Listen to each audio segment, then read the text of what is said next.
Hi hello friends, welcome to KY cooking home. ఈరోజు special Andhra style Lingapuram chicken curry. దాన్ని ఎలా prepare చేసుకోవాలో చూద్దాము.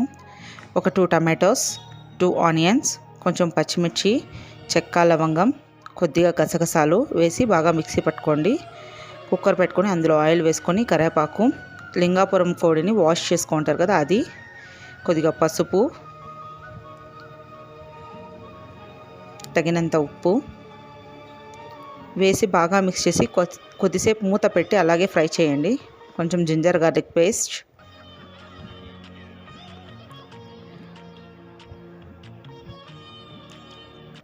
ఇది కాసేపు ఫ్రై అయ్యాక మిక్సీ పట్టుకోండి మసాలాని వేసుకోండి.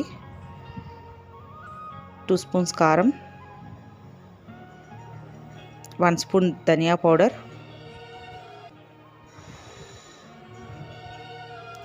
తగినంత వాటర్ కొద్దిగా ఎక్కువగానే పోసుకోండి. ఇది ఎక్కువ ఉడకాలి కాబట్టి మ్యాక్సిమం 7 to 8 విజిల్స్ పెట్టండి.